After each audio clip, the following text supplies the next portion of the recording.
name is Dr. Sarah Charles, and this is just a short interview where I will be interviewing the new president of the IAPR, Marta Helena de Freitas, and she recently, over the summer, became the new president of the IAPR, and I think that this is an important thing to make sure that members of the IAPR who weren't able to either be at the conference where she was elected, or people who have joined since can learn about who Marta is and what her plans are for the IAPR going forward during her tenure as president. So, first of all, I would like to say hello, Marta. Hello, Sarah. Nice to see you. Thanks very much for this opportunity to talk about who I am, about IAPR and the future for IAPR. Thank you for taking the time also for coming and doing this. To get started, I think it'd be really useful for members just to know a little bit about who you are, both as an academic and kind of your research background and your interest in the psychology of religion.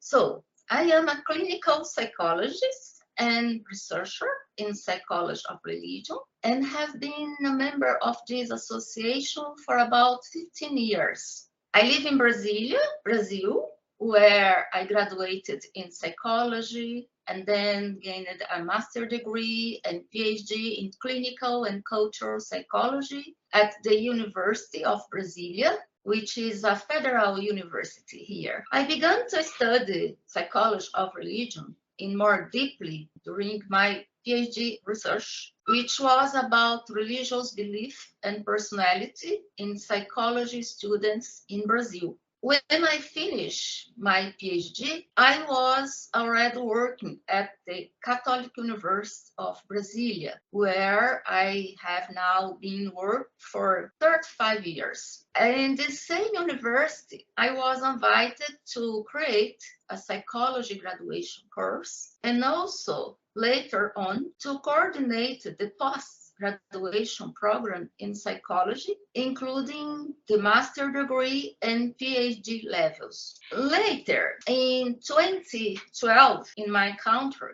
I was invited to coordinate a working group called Psychology and Religion. This group is linked to the Brazilian Association for Research and Post-Graduation in Psychology. And this group was composed for the main Brazilian researchers in this area, working in different universities and from different regions from Brazil. As the coordinator of this group, I became a member of the IAPR and took part in its conference. I remained coordinator of this working group in Brazil until 2020.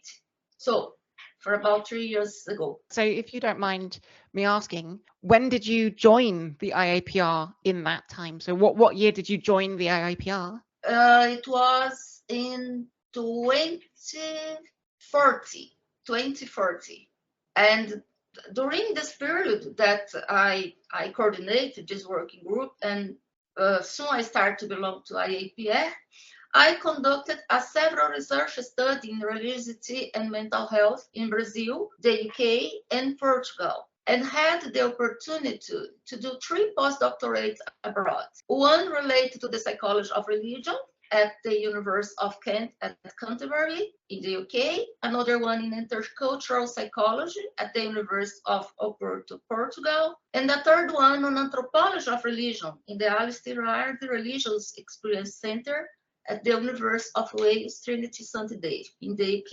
So during this period, I have the contact with many members of the IAPR also. This background gave me the ability to work in psychology of religion with an interdisciplinary approach, combining the specific knowledge of psychology with that of philosophy, especially phenomenology, theology, and anthropology of religions. So my main research nowadays is related to religiosity and mental health, combine clinical and cultural perspectives. And the main population with whom I have conducted research in recent years are psychotherapists, trying to explore how and when religiosity is present in the clinical and mental health services contexts, and how they deal with this, and how this subject was or was not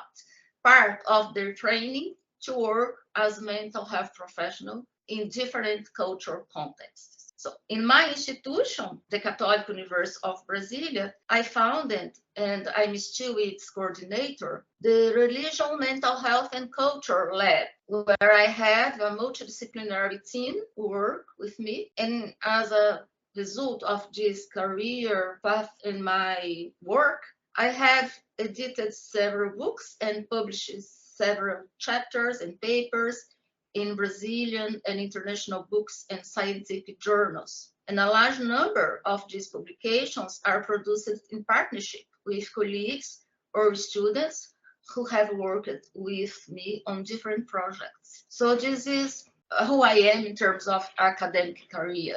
Okay. I think that really gives and paints a fantastic picture for members on who President Marta is as an academic. So how is it that you came to be, president of the IAPR? So you joined in 2014, but since 2014, how did you decide to run for being president? Yeah, so that is a long story, and I never could imagine that in sometime in the future I will be the president. But as I told you previously, I started to take part on the IAPR conference after becoming the coordinator of the working group in psychology and religion in Brazil. And many Brazilian members of this group were also IAPR members. And I would like to highlight the role of Geraldo José de Paiva, a Brazilian pioneer in psychology of religion, who has taken part in the IAPR conference since its inception. He had a special role in the original process to bring Brazilian researchers into this association during the first 15 years in which he was the coordinator of this psychology and religion group. When I took over as coordinator in 2012, he had already invited for the biennial conference in Brazil many of those who were senior members of the IAPR, like, for example, Antoine Vergot, Jaspars, Marolet, and others. And I had the opportunity to meet them in person in Brazil. And once I even welcomed Marolet to an event in my own university. So later, after I assumed the coordinator of this group, we continued to maintain this link with researchers who belonged to the association. For example, Van Belzen from the Netherlands, Kevin Ladd from the USA, Miguel Farias from the UK and Portugal, Helena Brishmala-Muszkenska from Poland, and so on.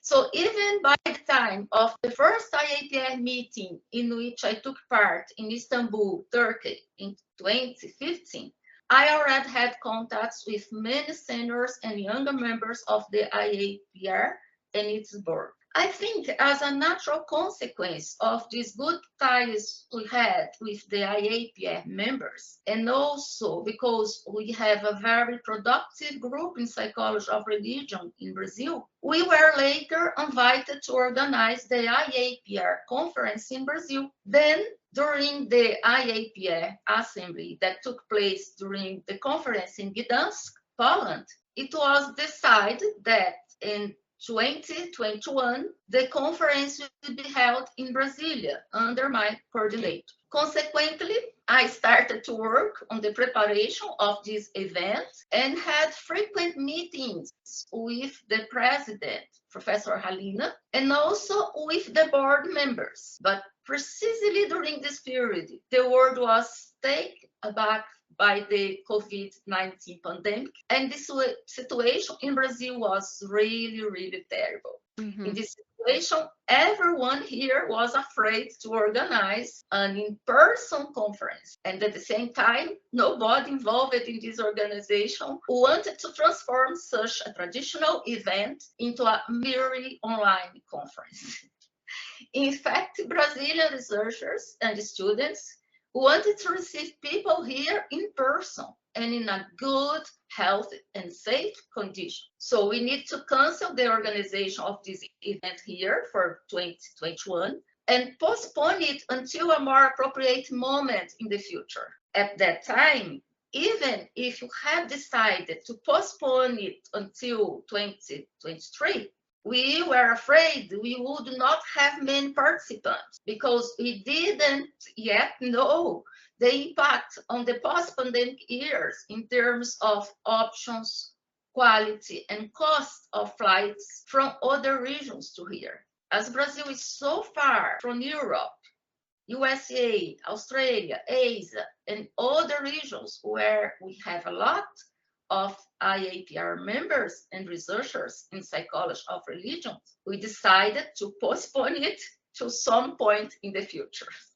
Okay, that makes sense. So that's how you had kind of started to get involved with the IAPR on an organizational level, where so you were going to do the conference organization in Brazil for 2021, which obviously had to be cancelled because of the pandemic. So then that brings us to 2023. What made you decide to join the board and especially run for president? In a way, in the end, this situation created a certain proximity between us and other members of the IAPR and its board.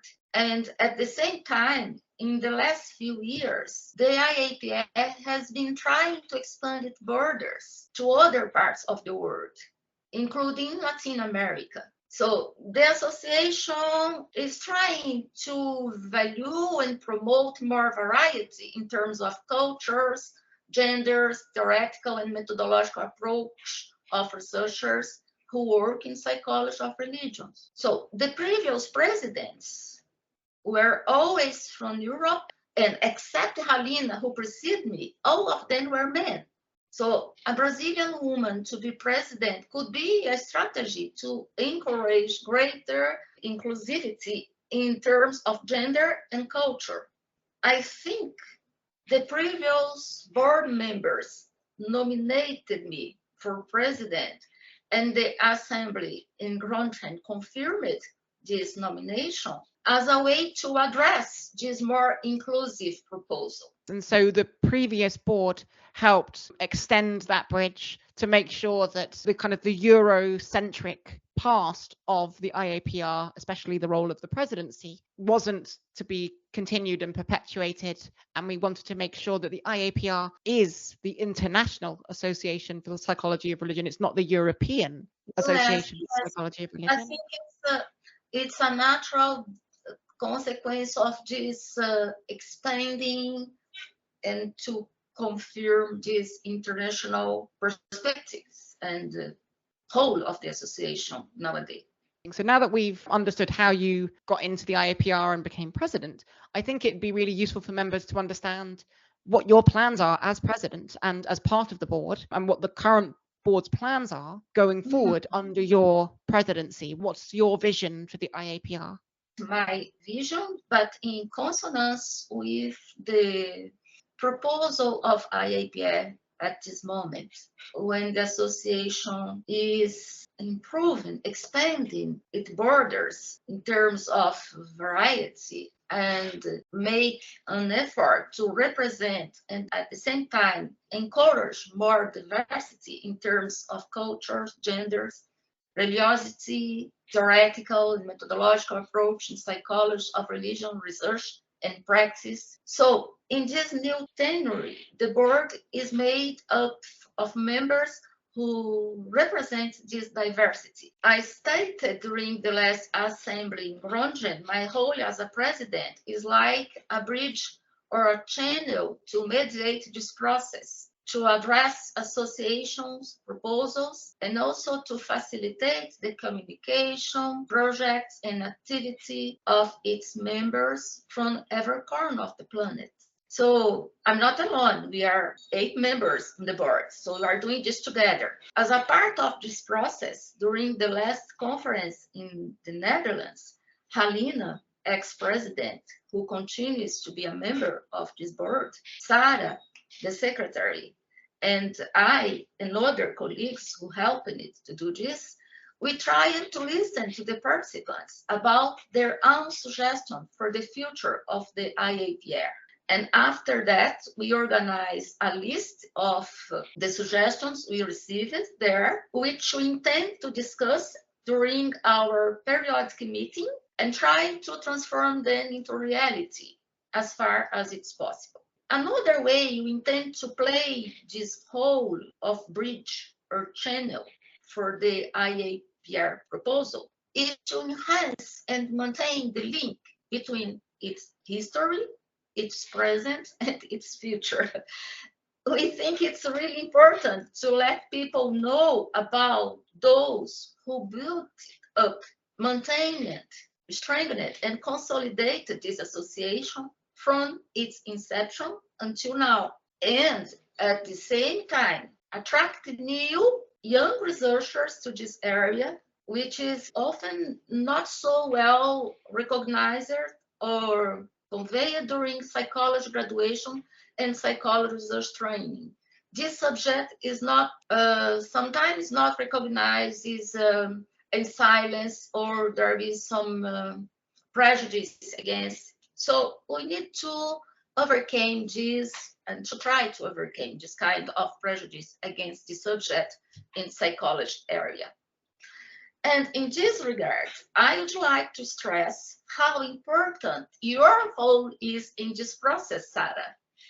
As someone who is responsible for the IAPR newsletter and also for the initiative to interview people and invite researchers in psychology of religions from different countries to record podcasts, short videos, and other kinds of audiovisual material that will expand and improve this process to inform and attract people to get to know better the area of psychology of religions and its really important relationship and links to other fields in psychology and related areas. So thank you, because you are doing very well this whole day. Well, thank you for the kind words. It is, I think, for me, quite important, because the psychology of religion, I only first came across it by chance, really, when I, was doing my master's degree even. And I was interested in the psychology of music. And then from there, I was reading some research papers on how music is used within religion. And then only from there did I find out about the psychology of religion even existing. And so it was only quite late on in my academic lifetime, I suppose, nothing to do in my undergrad, that I even found out about the psychology of religion and some of the great research that is conducted and some of the very interesting work that's done here. And I don't want other people to miss out on this entire subfield of psychology just because they've never heard of it, or because they don't know, what kind of topics are covered in it, or because they don't know any of the researchers who they might want to look up their papers from. So it's one of the reasons, one, that I am still a member of the IAPR, and two, I wanted to help with this media side of things. And when we are talking, I think about another kind of challenge and another reason it's good to be a kind of bridge or channel to apply also to the goals of this association is in terms of encourage dialogue, not only between psychology of religion and other fields of psychology, but also with other areas that are also involved or interested in religion, religiosity, and or spirituality, like, for example, theology, anthropology, sociology, philosophy, arts, and more the health sciences. I think this is a very challenging task, but also absolutely necessary, and from now to the future. It's a challenge because at the same time as we need to maintain the identity of this specific area, an association for psychology of religion, but we also need to recognize that the subject is at one and at the same time a cross-curricular topic that is related to many other areas of psychology, and also a cross-sectional issue that requires contribution from different areas to become more deeply understood. So this means that as an association that wants to expand its borders, we need to be receptive to interdisciplinarity, being able to have dialogue with different areas of expertise, but without losing our own identity. Yeah, and I think that's a great message to kind of wrap up this short interview, making sure that the future of the IAPR is to make sure that we build those bridges with both psychology as a whole and other disciplines without losing our own identity as the psychology of religion. And this is something that came up in the conference in 2023 about interdisciplinary planarity, and that actually gets me quite excited to and looking forward to, because those conversations were numerous at Groningen. And so I'm excited for the 2025 conference that's going to be taking place next. And do you want to talk a little bit more about the next conference as we close this off? Yes, that is the proof that we are not alone in dealing with this challenge. We are sure we can count with every members of this association to address this proposal, including those who organize the next conference that will be held in University of Birmingham in the UK in 2025 under the coordination of Carissa Sharp and his teams. And we want to invite everyone to participate of this conference, where we discuss exactly the subject about psychology of religion and interdisciplinarity. Brilliant. And so I think because this is a fairly short interview, or at least it has been planned to be, I think we'll leave it off there. Before I do go, I do want to just talk about one thing, and that's that when this goes out, I think people should be aware the International Association for the Psychology of Religion is what it says. It's an international association, but that doesn't mean that the national level societies and the more local organizations aren't also doing things themselves. And part of my role, and something that I want to do as part of the IAPR, is to spread awareness of the things that are going on at national level societies as well as at the IAPR. If you have any other information about your local organizations, if you're in Europe, if you're in Americas, if you're in Asia, but you do psychology of religion, do get in contact with me, and I can make sure that members of the IAPR who exist worldwide can learn more about the work that's going on in the psychology of religion around the world and help Marta build that bridge being built by this new part of the IAPR. So anyway, thank you so much for your time, Marta. Thanks very much, Clara. And I look forward to meeting you again in person in 2025, but I'm sure we shall speak before that online.